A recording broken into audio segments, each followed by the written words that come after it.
him. I want to watch the news. Are you making headway at least? This is the news.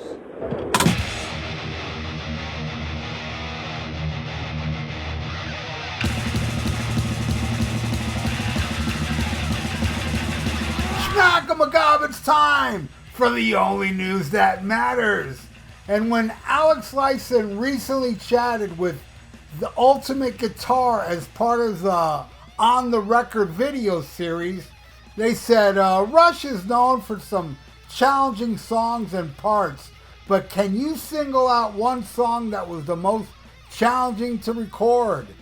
And Alex said, everyone, and laughs. And then he says, one that comes off the top of my head would be Natural Science.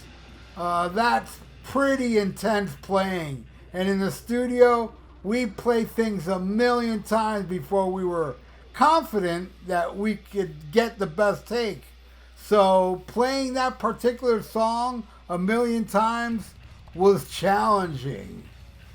And then he said, then they asked him, do you think it's important for musicians today to have knowledge of music theory? Because of what I understand, you and Geddy didn't have a formal training, right? And he said, yeah, right, not in the beginning. I started playing when I was 12 years old. And we started the band when I was 15. And then when I was 18, I took classical guitar lessons for a year. And I've always had interest in classic guitar and flamenco. And I just wanted to become more educated in that style.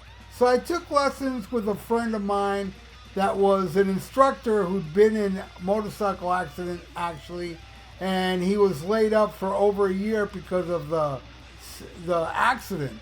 And he was stuck at home, so I went and took lessons weekly with him. And I'm glad I did, because I think it really informed me about how you can combine 3 different styles of guitar playing and meld it into a presence in a rock band. And also what I found in terms of our writing as a band, we were more classical in some of the arrangements that we did. Creating suites and overtures and things like that, and bombastic endings, like a lot of classical music is. So that was the only formal education I had, and neither Geddy or Neil had any. So then they asked him, which Rush album do you feel showcases your best guitar work and why? And he says, there are high points on all records and areas where, in retrospect, I think I could have improved or just been different. I guess it's probably more accurate. I like a lot of the guitar work on Counterparts. Moving Pictures has some very classic parts because the record, as popular as it is, but the songwriting, it was really good. Red Barchetta, Tom Sawyer, Limelight, of course, is one of my favorite songs because it's one of my favorite solos. I think with my guitar playing, I've always looked for something different. I get very impatient very quickly when we're working. For me, doing solos, for example, the first 3 or 4 takes of whatever I'm doing are the best takes. And then I just don't know if I become bored. I don't know if I lose interest or what it is exactly, but the energy level of those first handful of takes are always what I'm going after. It's like with a lot of things with me. It seems I'm starting to understand myself a little better. That everything, I just want to do it and then I want to move on to something else. And that used to bug me in the past, but now I've come to embrace all this and I quite like it. So there you go. Alex Lifeson. You know, when he says, you know, natural science is the first thing that comes to mind, you know there's 100 million other ones too, you know. La Villa Strangiato and, you know, the 2112, you know, there's just so many complicated but yet awesome songs. But, Natural Science is one of those songs, man. I absolutely love Permanent Waves, you know. But I love, man, Rush to me was on such a roll when they first came out of the gate. You know, to me, the first album up to Grace Under Pressure, I think all those albums are awesome. I mean, then, you know, I lost interest after that. And then I came back with Counterparts, where Alex talks about, you know, he likes his guitar playing on there. And his guitar playing kind of came back on that album. Because I think all those 4 albums before it, man, 4 or 5, what is it? Power Windows, Hold Your Fire, Presto, and Roll the Bones.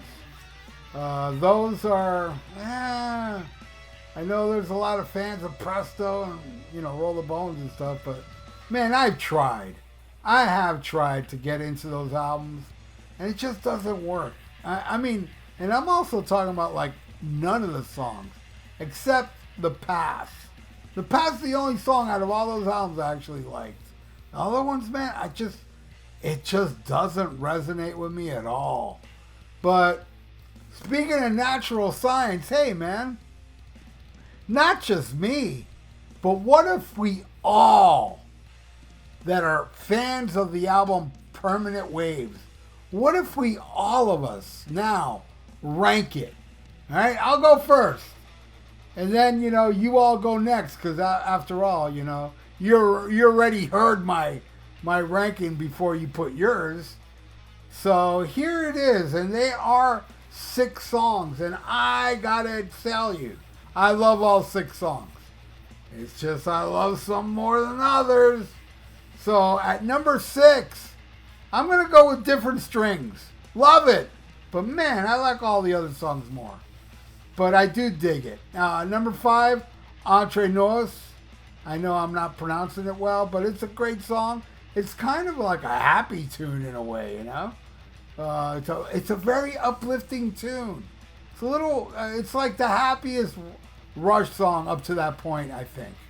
Because I could say I think I'm going bald, but what's happy about that? Anyway, so at number 4, I'm going to go with what Alex says is the most challenging. Natural Science.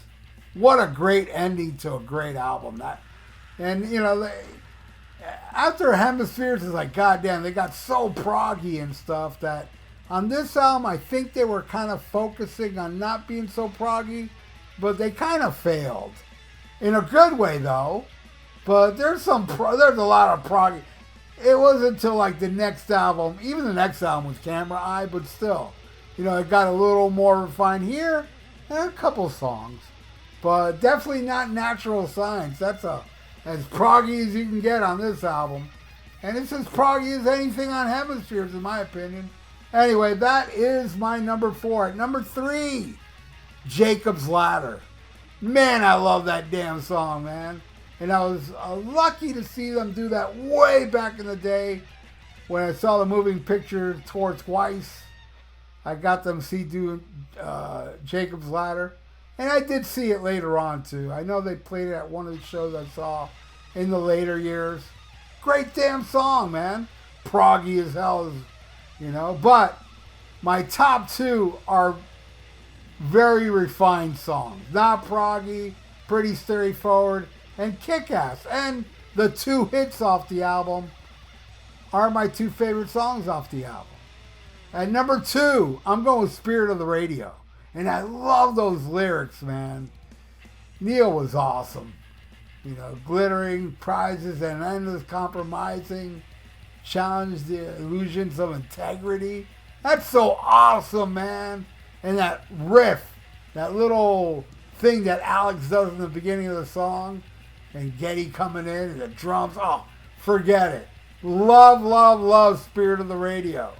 But number one is just as popular and pretty much straightforward. Free Will. Definitely my favorite song off this album. Always has been. I remember this song, you know, it's a radio staple, and I'm pretty sure it was this song that said, man, you got to buy Permanent Waves for this song alone. you know, but I ended up loving the rest of it. Hey, did you guys rank your 6? I hope you did, because I'd love to read it in the comments below, and and also say what what do you feel about this whole Alex thing, and what do you feel about counterparts and all that stuff. I love Rush talk, because I'm a nerd for Rush, proud damn nerd, and there you go, everybody. I want to thank you all for watching The Only News That Matters.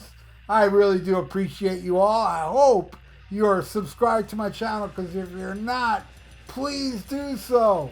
And ring that little notification bell. I really would appreciate that.